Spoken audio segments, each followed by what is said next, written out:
Hi guys. तो इस video में हम लोग देखेंगे डेटा टाइप्स। ओके, तो आप वेरिएबल तो समझ गए होंगे अभी कैसे बनाते हैं, सिंपल। तो थोड़ा सा इसमें हम लोग वेरिएबल के वैल्यूज़ पे थोड़ा ध्यान देंगे, ठीक है। डेटा टाइप्स यानी हम लोग वेरिएबल्स में जो वैल्यू डालते हैं उसमें अनेक प्रकार के टाइप्स होते हैं, वो टाइप्स आज इस वीडियो में हम लोग डिस्कस करेंगे। तो जैसे मैंने कहा था, चलिए हम लोग लेट से यूज़ करते हैं, लेट से स्टार्ट करते हैं। लेट में मैं एक वेरिएबल बनाता हूँ, लेट ए इक्वल टू, चलिए स्ट्रिंग वेरिएबल ले लेते हैं। मैं यहाँ पर लिखता हूँ अमय और सेमीकोलन। तो देखिए, अब यहाँ पर ये जो लिखा है इसको, इसी को कहते हैं डेटा। अब इसमें अलग अलग टाइप्स के डेटा हो सकते हैं, तो इसको क्या कहते हैं? इसको कहते हैं स्ट्रिंग। इसका मतलब आपने इस वेरिएबल में स्ट्रिंग टाइप डेटा डाला हुआ है। ओके, अब यहाँ पर आप दूसरा एक मैं वेरिएबल लेता हूँ बी इक्वल टू दो कोट्स और सेमीकोलन। अब इसका भी डेटा टाइप होगा स्ट्रिंग।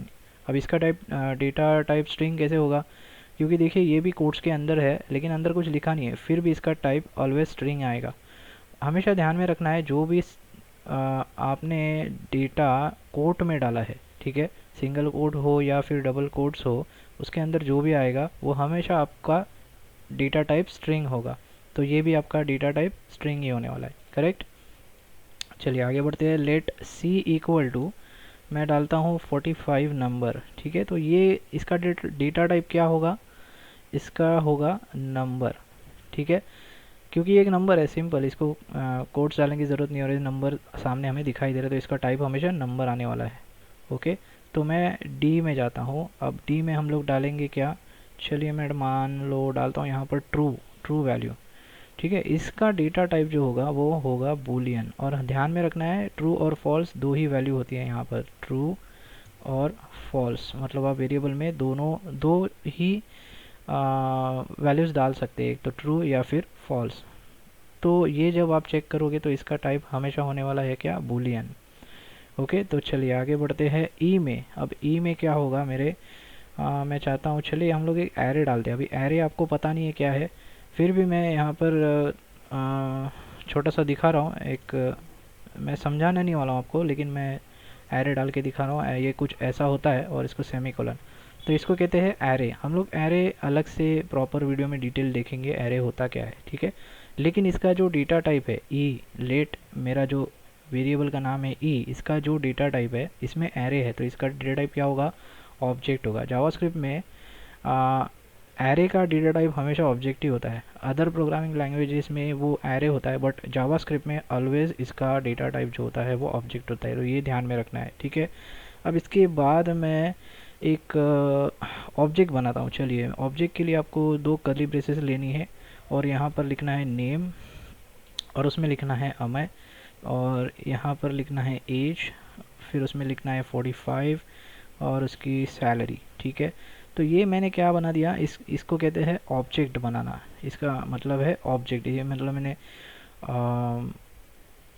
सॉरी, यहाँ पर मैंने नाम नहीं की, नहीं दी है इसको, सैलरी।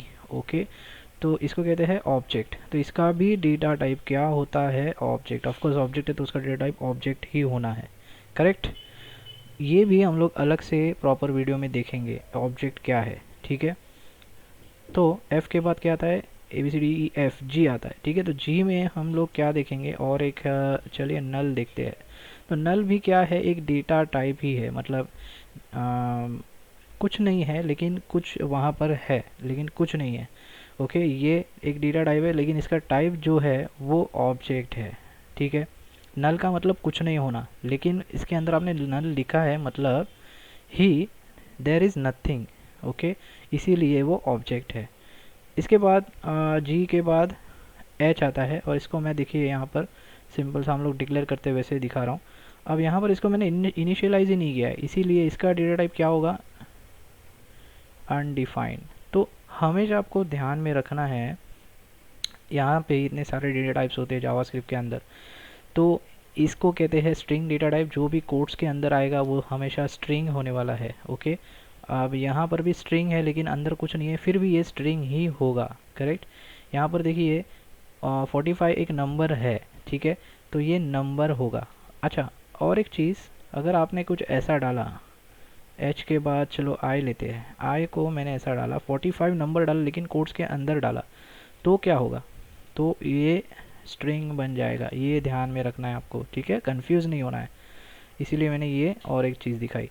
तो ये होता है नंबर, ये बूलियन वैल्यू है, ट्रू या फॉल्स अगर आपके वेरिएबल में असाइन किया हुआ है तो उसको बूलियन डेटा टाइप होता है, बूलियन वैल्यू होती है। इसी वेरिएबल में आपने एरे डिफाइन किया है तो उसको ऑब्जेक्ट कहते हैं, यानी उसका डेटा टाइप जो होता है वो ऑब्जेक्ट होता है।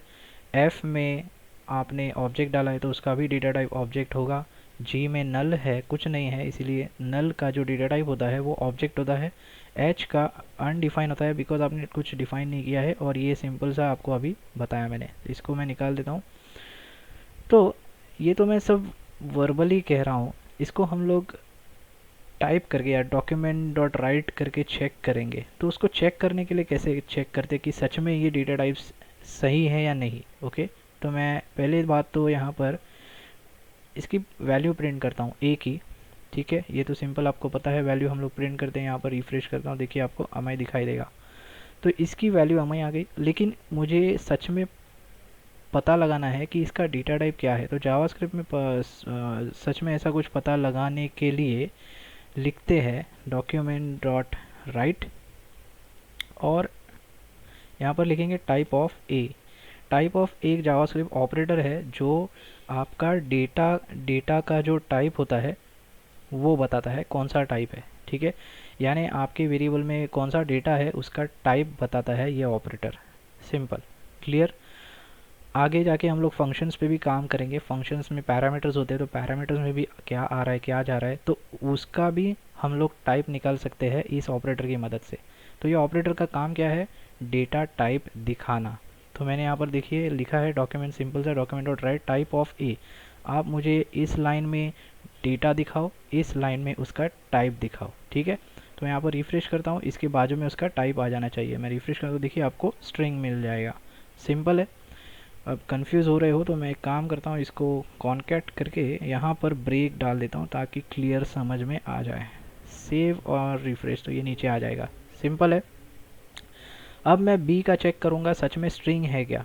ओके, तो चलिए बी का भी चेक कर लेते हैं। बी की वैल्यू प्रिंट करेंगे और टाइप भी प्रिंट करेंगे। सेव करता हूँ और रिफ्रेश, तो देखिए वैल्यू कुछ नहीं है बिकॉज अंदर कुछ नहीं है, लेकिन यहाँ पर स्पेस आ रही है और इसका जो टाइप है वो स्ट्रिंग दिखाई दे रहा है। करेक्ट है।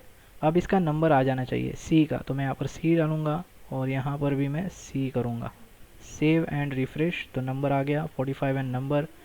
यहाँ पर देखिए डी ट्रू है, मतलब यहाँ पर मुझे बूलियन वैल्यू आ जानी चाहिए। करेक्ट, बूलियन टाइप आ जाना चाहिए। तो मैं सेव किया और रिफ्रेश कर दिया, यहाँ पर देखिए वैल्यू भी आ गई और ये उसका टाइप आ गया। अब इसके बाद यहाँ पर मैंने डाला है एरे, तो इसका मैंने लिखा है ऑब्जेक्ट, तो इसका ऑब्जेक्ट दिखना चाहिए मुझे। करेक्ट, ई एंड ई।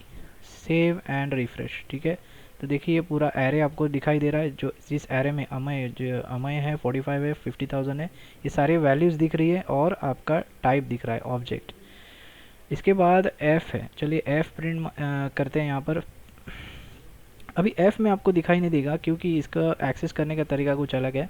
मैं रिफ्रेश करता हूँ, देखिए यहाँ पर सिर्फ आपको ऑब्जेक्ट दिखाई देगा, लेकिन इसका टाइप जो है वो हमेशा ऑब्जेक्ट ही होने वाला है, इसीलिए यहाँ पर ऑब्जेक्ट आ रहा है। तो ये ऑब्जेक्ट क्यों आता है, इसको एक्सेस करने का तरीका अलग है और ये तरीका हम लोग ऑब्जेक्ट वाले वीडियो में देखेंगे, ठीक है। तो चलिए आगे बढ़ते हैं। जी, अब जी में क्या है, नल है, लेकिन इसका टाइप जो है वो ऑब्जेक्ट है। तो मैं सेव करता हूँ, यहाँ पर रिफ्रेश करूँगा, देखिए नल आ जाएगा और यहाँ पर ऑब्जेक्ट उसका टाइप आ गया। और एच रह गया हमारा, यहाँ पर एच और यहाँ पे एच। सेव और रिफ्रेश, देखिए क्योंकि इसको कुछ डिफ़ाइन किया नहीं था इसीलिए इसकी वैल्यू जो है वो हमेशा अनडिफाइन आने वाली है और उसका टाइप भी अनडिफाइन ही आएगा। ओके गाइस, तो अनडिफाइन जो वैल्यू है उस वैल्यू का टाइप हमेशा अनडिफाइन आने वाला है। तो ये सारे होते हैं डेटा टाइप्स जावास्क्रिप्ट में और ये आपको पता होने चाहिए।